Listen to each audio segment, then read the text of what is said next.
आइए देखते हैं घातांक क्या है।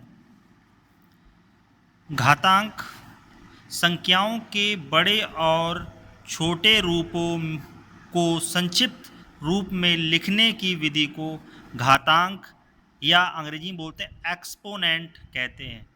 जैसे कि एक संख्या है, एक के बाद देखिए इसमें कितनी जीरो लिखी हैं, 11 जीरो हैं। गिनिए 1 2 3 4 5 6 7 8 9 10 11। अब ये इतनी बड़ी संख्या लिखी हुई है। अब इस संख्या को हमें छोटा लिखना है, एक संक्षिप्त रूप में लिखना है। तो इसको कैसे लिख सकते हैं? एक के बाद कितनी जीरो हैं उतनी जीरो आप ऊपर लिख दीजिए। तो एक के बाद देखिए 11 जीरो हैं तो 10 की पावर 11 कर दिया गया है।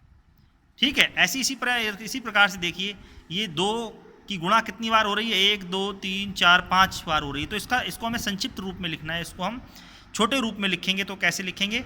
2 की पावर 5 या 2 की घात 5। ठीक इसी प्रकार से यदि हम देखते हैं तीसरे में, तो आप ये देखेंगे कि 9 की गुणा 4 बार हो रही है। 9 गुणा 9 गुणा 9 गुणा 9। तो इसको भी हम कैसे लिखेंगे? 9 की पावर 4 या 9 की घात 4। अंग्रेजी में घात को पावर बोलते हैं और हिंदी में उसको घात बोलते हैं। ठीक है, जैसा कि परिभाषा में पहले से ही विदित है कि संख्याओं के बड़े और छोटे रूपों को संक्षिप्त रूप में लिखने की विधि को घातांक कहते हैं। अब ये बड़ी संख्याएं हैं, ये मान लो थोड़ी छोटी संख्याएं, इनका संक्षिप्त रूप क्या है? इसका संक्षिप्त रूप क्या है? 10 की पावर 11 या 10 की घात 11। इसका संक्षिप्त रूप यानी छोटा रूप क्या है? 2 की घात 5। ठीक इसी प्रकार से इसका संक्षिप्त रूप क्या है? 9 की घात 4। यहाँ पर आप देख सकते हैं ये जिसके ऊपर घात लगी होती है उसको हम आधार कहते हैं, और ऊपर जो संख्या लिखी होती है उसको हम घात कहते हैं। ठीक है, आगे देखते हैं इसको कैसे पढ़ते हैं। इसको हम 10 की घात 11 पढ़ेंगे। ठीक इसी प्रकार से 2 की घात 5 को हम 2 की घात 5 पढ़ेंगे। इसी प्रकार से 9 की घात 4 को हम 9 की घात 4 पढ़ेंगे।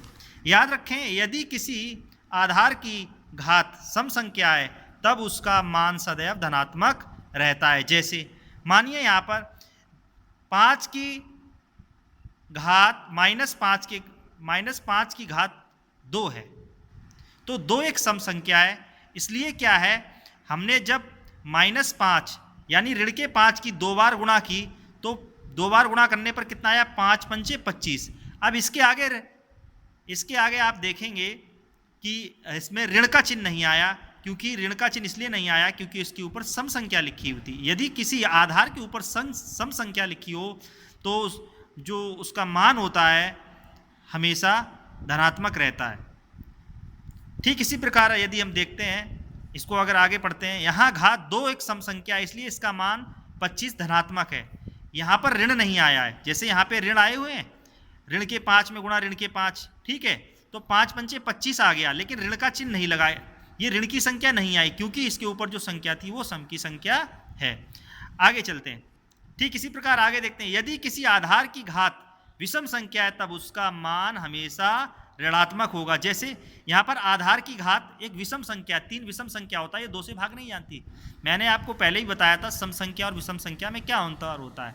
ऐसी संख्याएं जो 2 से विभाजित हो जाती हैं वे सभी सम संख्या कहलाती हैं। इसकी क्या पहचान होती है? जिस संख्या के आखिरी में 0 2 4 6 8 आता हो वे सारी संख्या सम संख्या कहलाती हैं। इसके विपरीत ऐसी संख्याएं जो 2 से विभाजित नहीं होती उन्हें हम विषम संख्या कहते हैं। जैसे कि यहाँ पे देखो 3 एक विषम संख्या है और 5 की घात 3 लिखा हुआ, यानी 5 की गुणा माइनस ऋण के 5 की गुणा 3 बार होगी। ऋण के 5 गुणा ऋण के 5 ऋण के, अगर हम इन तीनों की गुणा करते हैं तो 5 पंचे 25, 25 पंचे 125, तो 125 आया। लेकिन यहाँ ऋण का चिन्ह क्यों आया? क्योंकि एक विषम संख्या लिखी है ऊपर, 3 एक विषम संख्या, इसलिए यहाँ पे ऋण का चिन्ह आया। तो इस प्रकार से आपने देखा कि किस तरह से जो है संख्याओं के बड़े रूप को संक्षिप्त रूप में घातांक की मदद से हम लिखते हैं।